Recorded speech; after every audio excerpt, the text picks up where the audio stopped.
Oke, selamat siang Ibu Supriyati Ningsih. Gimana kabarnya Ibu?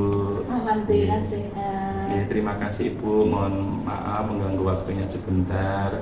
Ini saya ingin belajar banyak dari Ibu tentang nanti bagaimana cara pengambilan keputusan gitu Bu. Selaku Ibu sebagai kepala sekolah di SD Negeri Adi Sucipto 1. Mungkin ada beberapa pertanyaan gitu nih Bu. Terima kasih. Mungkin adakah seseorang atau faktor-faktor apa yang selama ini mempermudah atau membantu Ibu dalam pengambilan keputusan teristimewa dalam kasus-kasus dilema etika itu? Ada Pak, di sekolah itu kan beragam potensinya loh Pak. Jadi saya itu kalau mengambil keputusan kadang-kadang melibatkan seluruh warga sekolah. Tapi untuk beberapa kasus itu yang memang kadang itu kalau diketahui oleh seluruh warga sekolah itu malah menjadi tidak baik. Nah, itu saya berarti pakai tim khusus. Kemudian tim khusus itu dan itu juga sesuai bidangnya, kan ada yang ahli di bidang pembangunan. Dan kalau saya mengambil kebijakan yang sekiranya itu kebijakan ya, itu kan saya butuh bapak ibu yang usianya sudah matang, pemikirannya sudah dewasa, dan biasanya saya menyesuaikan. Kemudian untuk kegiatan-kegiatan yang sifatnya kegiatan-kegiatan yang inovatif itu biasanya saya membantu bapak ibu yang masih muda, yang masih energik, yang masih berat. Jadi kami sesuaikan. Terima kasih sekali Ibu. Mungkin selanjutnya Ibu, ini pertanyaan saya yang terakhir. Dari semua hal yang telah disampaikan Ibu tadi, sharing pengalaman Ibu tadi, itu pembelajaran apa yang dapat Ibu petik dari pengalaman Ibu mengambil keputusan teristimewa di dilema etika ini? Yang pertama, itu kita harus menyampaikan perasaan tidak enak nih Pak, karena tentu kita tidak bisa untuk semua pihak itu senang, menyenangkan semua pihak. Yang kedua, bahwa pengambilan keputusan itu hendaknya memerlukan waktu Pak, tidak bisa langsung. Khawatirnya kalau langsung itu nanti ada berbagai resiko yang kemudian besar, sehingga permasalahan itu tidak selesai, malah semakin melebar. Dan juga kita perlu dimusyawarahkan dengan warga sekolah yang lain, tapi kita di sekolah nih. Seperti itu.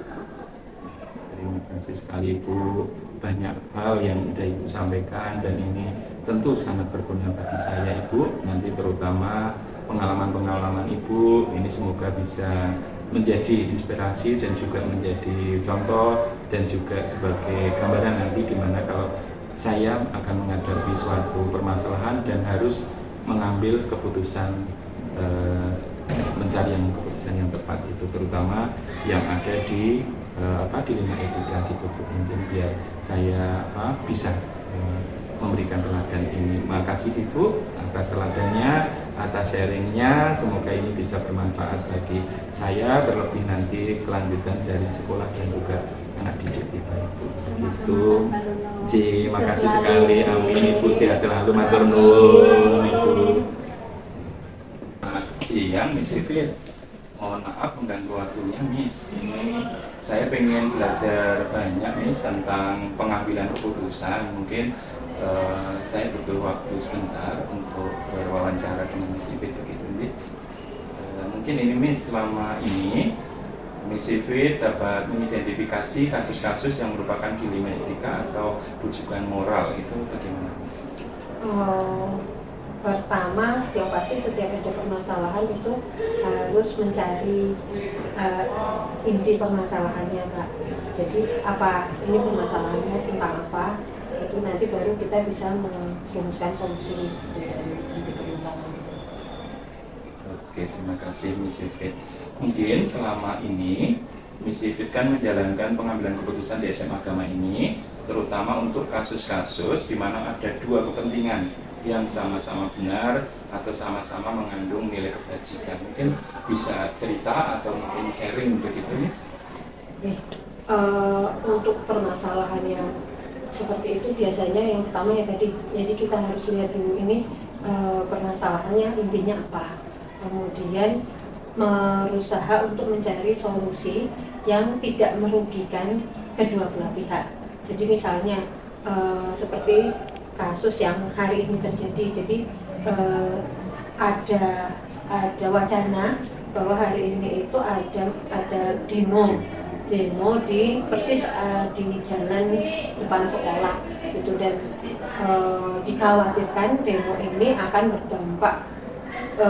berdampak negatif gitu, terutama untuk kegiatan orang-orang yang berkegiatan di jalan-jalan ini. Sebagai kepala sekolah, saya harus memikirkan keamanan dari semua warga sekolah, terutama siswa, karena nanti dikhawatirkan jika terjadi sesuatu, ini siswa yang ada di dalam sekolah ini kan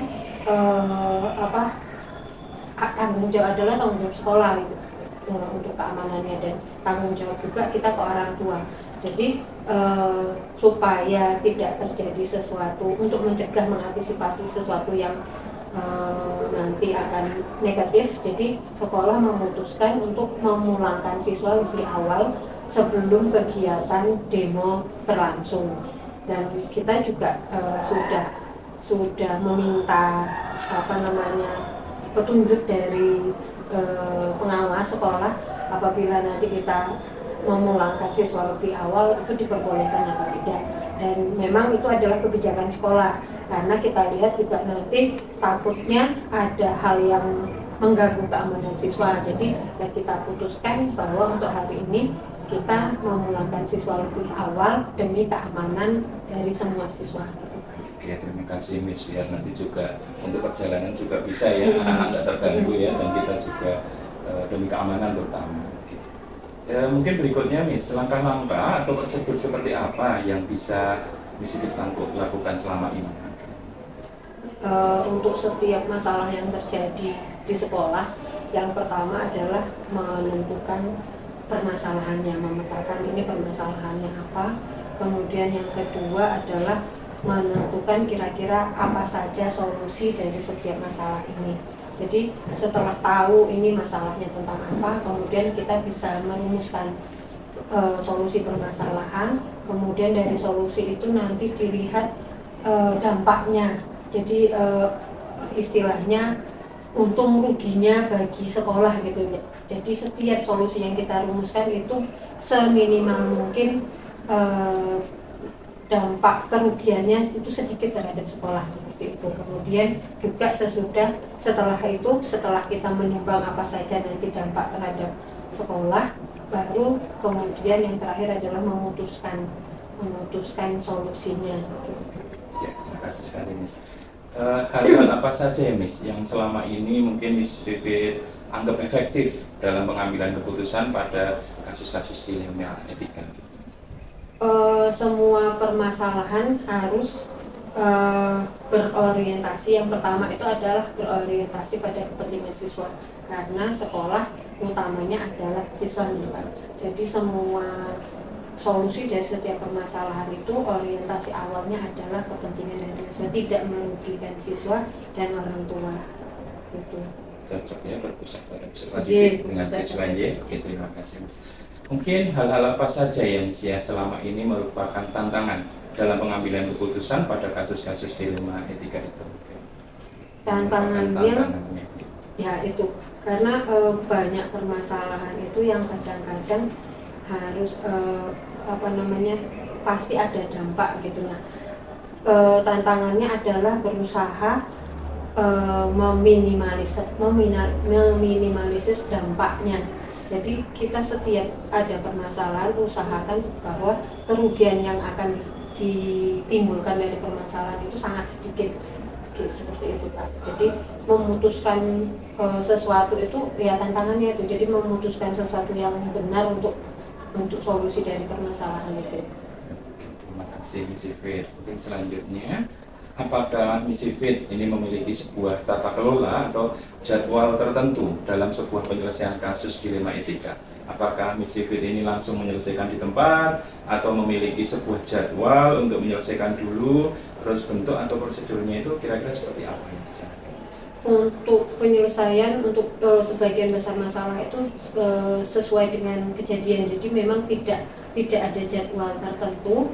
Jadi rata-rata permasalahan itu harus diselesaikan waktu itu juga gitu Pak. Jadi supaya tidak berlarut-larut dan tidak merugikan banyak pihak, setiap permasalahan yang terjadi diusahakan segera diselesaikan pada saat itu juga. Solusinya Kecuali jika memang membutuhkan diskusi dengan banyak pihak, kadang-kadang yang urusannya tidak hanya dengan siswa, yang urusannya dengan lembaga memang membutuhkan waktu lebih banyak karena harus berdiskusi dulu atau konsultasi dulu misalnya dengan yayasan atau dengan orang-orang lain yang berkepentingan gitu. Jadi memang ada beberapa permasalahan yang penyelesaiannya membutuhkan waktu yang lebih lama, tetapi tidak ada jadwal tertentu untuk penyelesaian masalah.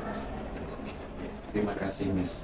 Mungkin Miss Yvette, adakah seseorang atau faktor-faktor apa saja yang selama ini mempermudah atau membantu Miss Yvette dalam pengambilan keputusan dalam kasus-kasus dilema etika? Untuk kebanyakan kasus yang terjadi di sekolah tentu saja saya membutuhkan bantuan dari guru-guru terutama. Jadi masukan dari Bapak Ibu guru itu sangat berperan penting terhadap penyelesaian dari masalah-masalah yang terjadi di sekolah. Biasanya memang ada beberapa kasus yang memang untuk penyelesaiannya saya harus rapat atau diskusi dengan Bapak Ibu guru untuk menentukan solusi yang terbaik. Oke, terima kasih Miss. Adakah seseorang atau faktor-faktor yang selama ini mempermudah atau membantu Miss Yvette dalam pengambilan keputusan dalam kasus-kasus dilema etika ini? Untuk setiap permasalahan yang terjadi di sekolah, masukan dari Bapak Ibu guru adalah salah satu yang terpenting bagi saya untuk membuat keputusan, karena misalnya ada beberapa permasalahan itu memang membutuhkan diskusi, membutuhkan masukan dari Bapak Ibu guru sebelum saya mengambil keputusan. Ya, terima kasih Miss Yvette. Selanjutnya, ini mungkin dari yang terakhir ya Miss, dari semua hal yang telah disampaikan Miss Yvette tadi, mungkin pembelajaran apa yang dapat Miss Yvette petik dari pengalaman Miss Yvette dalam mengambil keputusan dilema etika? Yang pertama adalah bahwa tidak semua permasalahan yang terjadi itu dapat saya selesaikan sendiri. Saya butuh bantuan, terutama masukan dari Bapak Ibu guru untuk membantu saya mencarikan solusi dari permasalahan yang terjadi. Kemudian yang kedua, setiap permasalahan tidak bisa langsung diselesaikan secara langsung, itu harus ada tahapan-tahapan yang harus saya lalui dalam menyelesaikan semua masalah supaya tidak salah dalam memutuskan atau mencari menyelesaikan permasalahan tersebut. Terima kasih Miss Yvette dari beberapa hal ini. Terima kasih atas waktunya supaya saya juga bisa belajar tentang bagaimana cara pengambilan keputusan apabila nanti saya pribadi juga menghadapi suatu permasalahan bisa menyelesaikan dengan baik. Mungkin begitu Miss, terima kasih, selamat siang. Terima kasih.